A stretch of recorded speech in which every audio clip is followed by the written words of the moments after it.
Right Big TV digital exclusive breaking news చూస్తున్నాం. నిన్నటి నుంచి రుతుపవనాలు ఏపీని తాకిన సంగతి అందరికీ తెలిసిందే. సో ఈ మేరకు వాతావరణ శాఖ సూచిస్తోంది మరో వారం రోజుల పాటు వర్షాలు ఎడతెరిపి లేకుండా కురుస్తాయని చెప్తోంది వాతావరణ శాఖ. దీనికి సంబంధించి కొన్ని అప్డేట్స్ కూడా మనకి అందించింది. రుతుపవనాల ప్రభావంతో వర్షాలు దంచి కొడతాయని చెప్తోంది వాతావరణ శాఖ. సో ఏపీలోకి రుతుపవనాల ఎంట్రీతో అల్పపీడనాల ఏర్పాటుకు అనేక రకాల వర్షాలు అయితే ఖచ్చితంగా కురుస్తాయని చెప్తూ ఉన్నారు. సో ఏపీ ప్రభుత్వం మొత్తం కూడా అలర్ట్ జారీ చేసింది, ఎల్లో రెడ్ అలర్ట్ జారీ చేసింది. దీనికి సంబంధించి ప్రజలందరూ కూడా అప్రమత్తంగా ఉండాలని చెప్తూ ఉన్నారు. అయితే ఏదైతే నిన్ననే రుతుపవనాలు ఏపీకి తాకిన సంగతి తెలిసినటువంటి నేపథ్యంలో 3 రోజుల పాటు చెదురు ముదురుగా భారీ వర్షాలు పడతాయని ఏపీ విపత్తుల శాఖ నిర్వహణ సంస్థ తెలిపింది. కొన్ని చోట్ల అయితే 50 నుంచి 60 కిలోమీటర్ల వేగంతో కూడా ఈదురుగాలులు వీచే అవకాశాలు ఎక్కువగా కనిపిస్తున్నాయని చెప్తోంది. అయితే ప్రజలు అప్రమత్తంగా ఉండాలని చెప్తోంది. ఈదురుగాలుల సమయంలో హోర్డింగ్స్ కానీ చెట్ల వద్ద కానీ నిలబడవద్దని సూచిస్తోంది. అయితే ఇటు బంగాళాఖాతం అటు అరేబియా సముద్రంలో కూడా ఏకకాలంలో అల్పపీడనాల ఏర్పాటుకు అనుకూల వాతావరణం ఇప్పుడు ఉంది. కానీ అయితే జూన్ 2 వరకు రుతుపవనాలు స్థిరంగా కొనసాగే అవకాశం ఉన్నట్లు అంచనా వేస్తూ ఉన్నారు. అయితే మత్స్యకారులకు కూడా ఈ విధంగా ఒక రకమైనటువంటి సూచన అయితే చేస్తోంది. రాష్ట్ర వ్యాప్తంగా ఈ రోజు వర్షాలు పడే అవకాశం ఉందని చెప్తున్నటువంటి నేపథ్యంలో సముద్రం సైతం అల్లకల్లంగా ఉంటుంది. కాబట్టి అందుకే మత్స్యకారులు చేపల వేటకు వెళ్లకూడదని సూచిస్తోంది వాతావరణ శాఖ. ఈ రోజు ప్రధానంగా శ్రీకాకుళం, పార్వతీపురం, మన్యం, విజయనగరం, అల్లూరి సీతారామరాజు, విశాఖపట్నం, అనకాపల్లి, కాకినాడ, అలాగే తూర్పు గోదావరి, పశ్చిమ గోదావరి, కోనసీమ ఈ జిల్లాల్లో మోస్తరు వర్షాలు కూడా ఏలూరులో కూడా కురిసే అవకాశాలు ఉన్నాయని చెప్తోంది వాతావరణ శాఖ. అయితే అందుకే రైతులతో పాటు మత్స్యకారులు సైతం అప్రమత్తంగా ఉండాలని అయితే చెప్తూ ఉంది. సో మనం చూస్తూ ఉన్నాము బంగాళాఖాతంలో అల్పపీడనం ఎఫెక్ట్ తో వాయువ్య బంగాళాఖాతంలో జరుగుతున్నటువంటి అనేక రకమైనటువంటి మార్పుల వల్ల ఏపీలో ఎడతెరిపి లేకుండా వర్షాలు కురిసే అవకాశాలు ఉన్నటువంటి నేపథ్యంలో మత్స్యకారులకు కూడా ఇటు వాతావరణ శాఖ అలర్ట్ జారీ చేస్తోంది. రుతుపవనాల ప్రభావంతో వర్షాలు దంచి కొడుతూ ఉన్నాయి. మరోవైపు నైరుతి రుతుపవనాలు రాష్ట్రంలో కూడా విస్తరిస్తూ ఉన్నాయి. ఈ మేరకు భారత వాతావరణ శాఖ ప్రకటన జారీ చేసింది. కేరళను తాకినటువంటి 2 రోజుల్లోనే రుతుపవనాలు ఏపీకి విస్తరించడం శుభపరిణామం అని చెప్తోంది. అయితే అనంతపురం జిల్లా మీదుగా రుతుపవనాలు ప్రవేశించాయి. ఉమ్మడి అనంతపురం, కర్నూలు, వైఎస్ఆర్ కడప, చిత్తూరు, నెల్లూరు జిల్లాలో పూర్తిగా, ప్రకాశం జిల్లాలో కూడా కొన్ని ప్రాంతాలకు రుతుపవనాలు విస్తరించాయి. అయితే రాబోయే 3 రోజుల్లో తెలుగు రాష్ట్రాల్లో పూర్తిగా విస్తరించేందుకు పరిస్థితులు అనుకూలంగా ఉన్నాయని చెప్తున్నారు. రాష్ట్రంలో సగటు వార్షిక వర్షపాతంలో 70% ఇటు జూన్, సెప్టెంబర్ మధ్యకాలంలో కురుస్తుందని మొత్తానికి అంచనా అయితే వేస్తున్నారు. గత ఏడాది సాధారణం కంటే 21% ఎక్కువ వర్షపాతం నమోదైనట్లు గణాంకాలు చెప్తున్నాయి. అయితే గత ఏడాది వర్షపాతం నమోదులో వ్యత్యాసం కూడా కనిపించింది. మనకు తెలుసు కొన్ని రాష్ట్రాల్లో వర్షపాతం లోటు ఎక్కువగా కొనసాగింది. కర్ణాటకలో అయితే రికార్డు స్థాయిలో వర్షపాతం నమోదైంది. చాలా వేగంగా ఇటు రుతుపవనాలు మారుతూ ఉన్నాయి. మొత్తం రాయలసీమ ప్రాంతంలో రుతుపవనాలు కూడా ప్రస్తుతం మన రాష్ట్రంలో ఇటు రాయలసీమ ప్రాంతంలో కూడా విస్తరించడం విశేషమని చెప్పొచ్చు. అయితే మరో 2 రోజుల్లో రాష్ట్రం అంతటా కూడా విస్తరించే అవకాశం ఉందని చెప్తూ ఉన్నారు. తుఫాన్ వల్ల 8 రోజులు ముందుగానే కేరళకు రుతుపవనాలు తాకినట్లు ఇటు వాతావరణ శాఖ అయితే వెల్లడిస్తోంది. సాధారణంగా ఏపీకి రుతుపవనాలు జూన్ 5న ప్రవేశిస్తూ ఉంటాయి. కానీ ఈసారి మాత్రం 9 రోజుల ముందే తాకడం విశేషమని చెప్పుకోవచ్చు. అయితే ప్రస్తుతం మన రాష్ట్రంలో రాయలసీమ ప్రాంతంలో కూడా రుతుపవనాలు విస్తరించాయి. ఇటు ఏపీ రాష్ట్రంలో మరో 2 రోజుల్లో కూడా రాష్ట్రం అంతటా విస్తరించే అవకాశం ఉన్నటువంటి నేపథ్యంలో ఈ ఏడాది జూన్లో రాష్ట్రంలో విస్తారంగా వర్షాలు కురుస్తాయని అయితే చెప్తూ ఉంది వాతావరణ శాఖ. దీని అంచనా ప్రకారం చూసుకుంటే ప్రస్తుతం మహారాష్ట్ర దగ్గర కూడా అల్పపీడనం స్థిరంగా కొనసాగుతుంది. అదే సమయంలో తెలుగు రాష్ట్రాలపై ఉపరితల ద్రోణి ఉంది.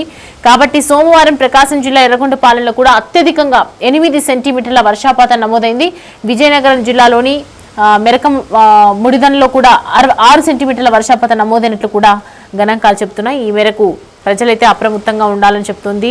రైట్, నిన్ననే రుతుపవనాలు కూడా ఏపీకి తాకిన సంగతి తెలిసిందే. ఈ నేపథ్యంలో 3 రోజుల పాటు చెదురుముదురుగా వర్షాలు భారీగా పడతాయని ఏపీ విపత్తుల నిర్వహణ సంస్థ తెలుపుతుంది. కొన్ని చోట్ల కూడా 50 నుంచి 60 కిలోమీటర్ల వేగంతో ఎదురుగాలు వీచే అవకాశం ఉన్నాయంటున్నారు. సో మొత్తానికైతే ఏపీ ప్రభుత్వం వాతావరణం ఇటు ఏపీ ప్రభుత్వం కూడా అప్రమత్తంగా ఉండాలి. ప్రజలు అత్యవసరమైనటువంటి సిచ్యువేషన్లో కూడా ఏదైనా కరెక్ట్గా జాగ్రత్తలు తీసుకునే బయటికి వెళ్ళాలని చెప్తున్నారు. హోర్డింగ్స్ చోట కానివ్వండి, ఇటు కరెంట్ పోల్స్, పెద్ద పెద్ద చెట్లు అక్కడ ఉన్నటువంటి పొజిషన్లో ఎక్కువగా అటు సైడ్ వెళ్ళకూడదని చెప్తున్నది. వర్షాలన్నీ తగ్గే వరకు మత్స్యకారులకు కూడా వేటకు వెళ్ళొద్దని వాతావరణ శాఖ అధికారులు మొత్తం కూడా సూచనలు జారీ చేశారు. రైట్, దీనికి సంబంధించి మరిన్ని అప్డేట్స్ మా ప్రతినిధి రాజు అందిస్తారు. బంగాళాఖాతంలో అల్పపీడనం ఏర్పడిన నేపథ్యంలో అసలు ఆంధ్రప్రదేశ్కి వాతావరణం ఎలా ఉండబోతుంది? ప్రస్తుతం మనతో విశాఖ వాతావరణ కేంద్ర అధికారి జగన్నాథ్ కుమార్ ఉన్నారు. సార్, ఏంటి అసలు ఈ ఏర్పడినటువంటి అల్పపీడన ప్రభావం ఎలా ఉండబోతుంది? ఈరోజు ఉదయం వాయువ్య బంగాళాఖాతం దానికి ఆనుకుని ఉన్న పరిసర ప్రాంతమైన పశ్చిమ మధ్య బంగాళాఖాతంలో ఒక ఉపరితల ఆవర్తనం ఏర్పడింది. ఉపరితల ఆవర్తనం మరింత బలపడి ప్రస్తుతం వాయువ్య బంగాళాఖాతం దానికి అనుకున్న ఉన్న ఒరిస్సా పరిసర ప్రాంతాల్లో అల్పపీడనంగా పరిణమించింది. ఈ అల్పపీడనానికి అనుబంధంగా ఒక ఉపరితల ఆవర్తనం 7.6 కిలోమీటర్ల ఎత్తు వరకు విస్తరించి ఉన్నది. ఇది దక్షిణ దిశకు వంగి ఉన్నది. ఈ ఉపరితల ఆవర్తనంతో కూడిన అల్పపీడనం రాబోయే 48 గంటల్లో ఉత్తర దిశకు పయనించి మరింత బలపడే అవకాశం ఉన్నది. అంటే అల్పపీడంగానే ఉంటుందో వాయుగుండంగా మారే అవకాశం? అల్పపీడనం మరింత మోర్ మార్క్డ్ అంటే వెల్ మార్కుల్లో అయ్యే అవకాశం ఉన్నది. అంటే దీని ప్రభావంతో ఆంధ్రప్రదేశ్లో ఎక్కడెక్కడ వర్షాలు కురిసే అవకాశం ఉంది? దీని ప్రభావం మాన్సూన్ యొక్క నార్త్వర్డ్ ప్రోగ్రెషన్, నిన్న చెప్పాను. నార్త్వర్డ్ ప్రోగ్రెషన్ అంటే ఉత్తరానికి మరింత విస్తరించే అవకాశాన్ని కల్పిస్తుంది. ఇది ప్రత్యేకంగా ఆంధ్రప్రదేశ్కు దాని ప్రభావాన్ని చూపించే అవకాశం లేకపోయినప్పటికీ మాన్సూన్ సర్జ్ లేదా మాన్సూన్ ప్రజెంట్ ఉన్న కండిషన్ వల్ల రాష్ట్రంలో రాబోయే వారం రోజులు కూడా వర్షాలు పడతాయి. అయితే ఈ అల్పపీడనంతో పాటు రాష్ట్రం మీదుగా 17 డిగ్రీల అక్షాంశం వద్ద ఒక షియర్ జోన్ కూడా ట్రావెల్ చేస్తుంది. ఆ షియర్ జోన్ 3.1 నుంచి 7.6 కిలోమీటర్ల ఎత్తు వరకు విస్తరించి ఉన్నది.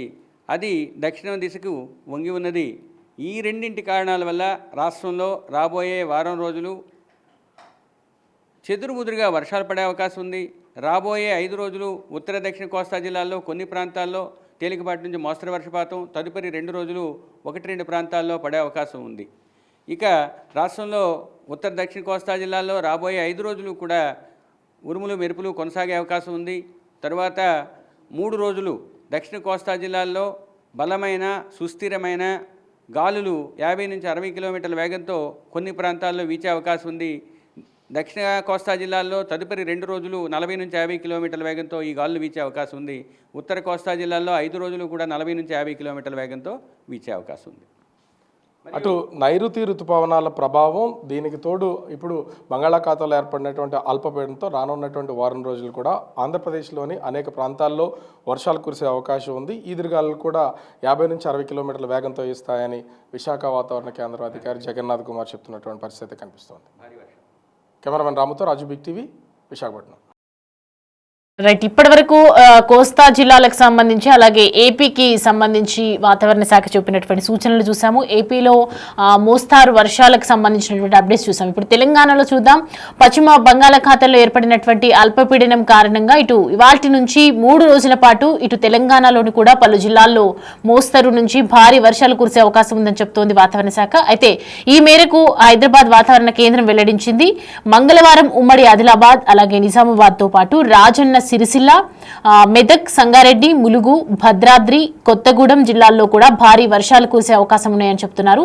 ఆయా జిల్లాల్లో ఎల్లో హెచ్చరికలు కూడా జారీ చేయడం జరిగింది. మరోవైపు సముద్ర మట్టానికి 7.6 కిలోమీటర్ల ఎత్తులో కూడా ఉపరితల ఆవర్తన కొనసాగుతోందని, ఎత్తు పెరిగే కొద్దీ దక్షిణ దిక్కుకు వాలి ఉందని చెప్తోంది శాఖ తెలుపుతోంది. అయితే బుధవారం జగిత్యాల, రాజన్న సిరిసిల్ల, సిద్దిపేట, జనగాం జిల్లాల్లో కూడా భారీ నుంచి అతి భారీ వర్షాలు కురిసే అవకాశం ఉంది. ఆయా జిల్లాలకు వాతావరణ శాఖ కూడా ఆరెంజ్ హెచ్చరికలు జారీ చేసింది. గురువారం ఖమ్మం, భద్రాద్రి కొత్తగూడెం, ములుగు, జయశంకర్ భూపాలపల్లి జిల్లాల్లో భారీ నుంచి అతి భారీ వర్షాలు కురిసే అవకాశం ఉన్నట్లు తెలిపింది. గతంలో అంటే గంటకు 40 కిలోమీటర్ల నుంచి 50 కిలోమీటర్ల వేగంతో ఈదురుగాలులు వీచే అవకాశాలు ఎక్కువగా కనిపిస్తున్నాయి. అంటే ఆల్మోస్ట్ మనం చుట్టుపక్కల ఖచ్చితంగా ఏదైతే హోర్డింగ్స్ కానీ కరెంట్ పోల్స్ కానీ ఏదైనా డెలికేటెడ్ ప్లేసెస్లో ఖచ్చితంగా ఉండొద్దని చెప్తూ ఉంది వాతావరణ వాతావరణ శాఖ రాగల 3 రోజులు గరిష్ట ఉష్ణోగ్రతలు సాధారణం కంటే 5 నుంచి 7 డిగ్రీలకు తక్కువగా పడిపోయే అవకాశాలు ఎక్కువగా ఉన్నాయని చెప్తూ ఉన్నారు. అయితే ఈ నేపథ్యంలో మరి ఖచ్చితంగా ఇటు తెలంగాణ సైడ్ చూసుకుంటే కూడా ఏర్పడినటువంటి అల్పపీడనం కారణంగా ఇవాల్టి నుంచి మొత్తానికి 3 రోజుల పాటు ఇటు తెలంగాణలోని పలు జిల్లాల్లో కూడా మోస్తరు నుంచి భారీ వర్షాలు కురిసే అవకాశాలు అయితే ఎక్కువగా కనిపిస్తున్నాయి. తీరం వెంబడి కొనసాగిస్తున్నాయి. ఇటు మత్స్యకారులు కూడా ఈ వేటకు వెళ్ళొద్దని చెప్పి ఏపీ అధికారులు కూడా చెప్పడం జరిగింది, వాతావరణ శాఖ అధికారులు. ఇటు తెలంగాణలో కూడా హైదరాబాద్ కేంద్రం వెల్లడిస్తూ ఉంది, వాతావరణ కేంద్రం వెల్లడిస్తూ ఉంది 3 రోజుల పాటు వర్షాలు రానున్నటువంటి నేపథ్యంలో అటు ఆదిలాబాద్ జిల్లాలో కానీ కరీంనగర్ జిల్లా ఇటంతా కూడా సిరిసిల్ల జిల్లాల్లో కూడా ఖచ్చితంగా ఎక్కడైతే పెద్ద పెద్ద చెట్లు ఉంటాయో అక్కడికి వెళ్ళకూడదని చెప్తూ ఉన్నారు. ప్రజలు ఎక్కడికక్కడ అప్రమత్తంగా ఉండాలి.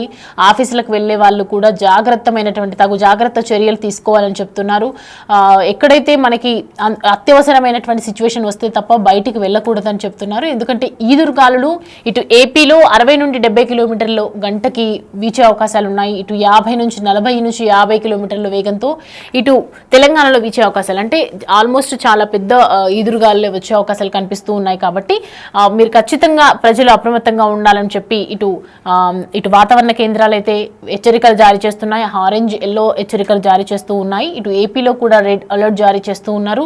ఎక్కడికి బయటికి అత్యవసరమైన పరిస్థితుల్లో కూడా బయటికి వెళ్ళాలన్న సిచ్యువేషన్ వచ్చినా కూడా వెళ్ళకూడదని చెప్తూ ఉన్నారు.